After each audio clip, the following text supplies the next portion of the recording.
Lettura del Vangelo secondo Matteo. In quel tempo il Signore Gesù disse: «Il regno dei cieli è simile a un tesoro nascosto nel campo. Un uomo lo trova e lo nasconde. Poi va, pieno di gioia, vende tutti i suoi averi e compra quel campo». Il regno dei cieli è simile anche a un mercante che va in cerca di perle preziose. Trovata una perla di grande valore, va, vende tutti i suoi averi e la compra. Ancora, il regno dei cieli è simile a una rete gettata nel mare che raccoglie ogni genere di pesci. Quando è piena, i pescatori la tirano a riva, si mettono a sedere, raccolgono i pesci buoni nei canestri e buttano via i cattivi. Così sarà alla fine del mondo. Verranno gli angeli e separeranno i cattivi dai buoni e li getteranno nella fornace ardente, dove sarà pianto e stridore di denti. «Avete compreso tutte queste cose?» Gli risposero: «Sì». Ed egli disse loro: «Per questo ogni scriba, divenuto discepolo del regno dei cieli, è simile a un padrone di casa che estrae dal suo tesoro cose nuove e cose antiche».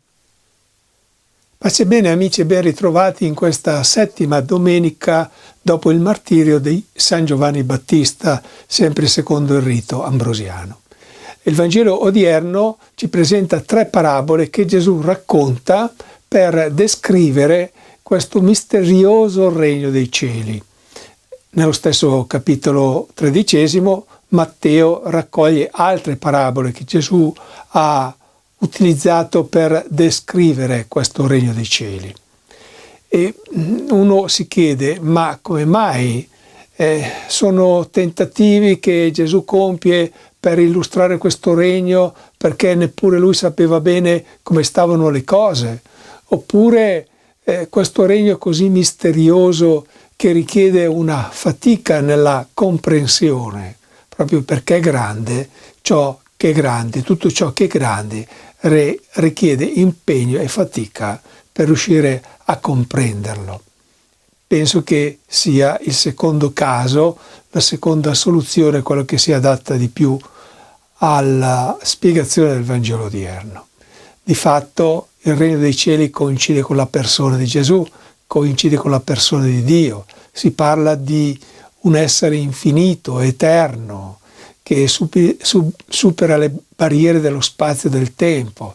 E quindi per noi che siamo povere creature limitate risulta difficoltoso comprendere questo mistero della vita di questo essere infinito che si è rivelato in Gesù Cristo.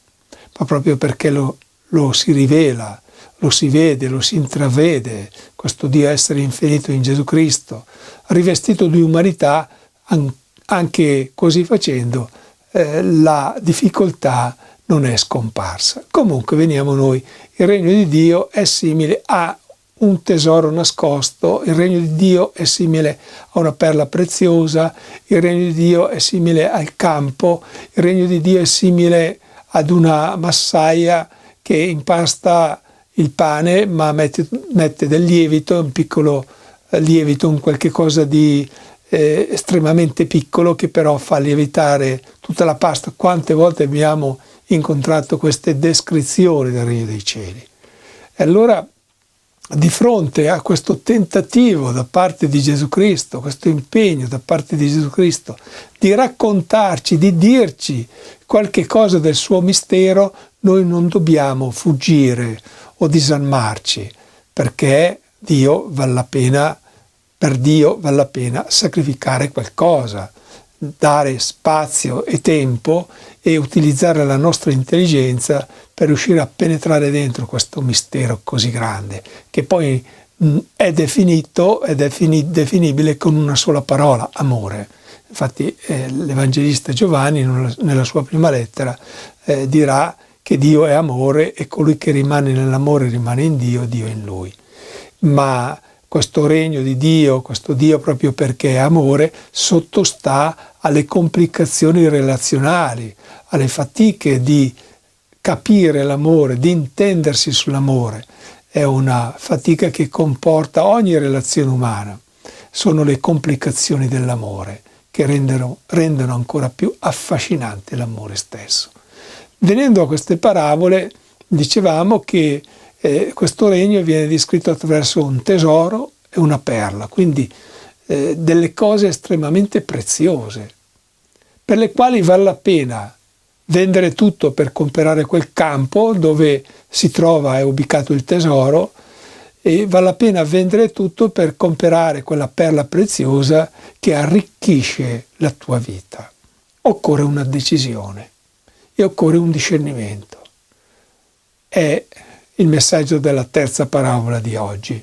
C'è questa grande rete paragonabile al regno di Dio, al regno dei cieli, che raccoglie tutto e tutti, però non massifica, non presenta in modo differente, annullando le distanze tra il bene e il male. Il bene è bene, il male è male. Ci sono i buoni, ci sono i cattivi, e alla fine verrà fatto discernimento. Ma il discernimento è un impegno che riguarda anche noi stessi nel cammino della nostra vita. C'è il bene, c'è il male.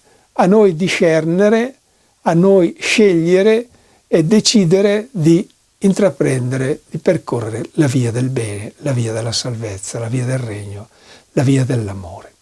Ecco, penso che questi sono i pensieri che ci suggerisce il Vangelo odierno.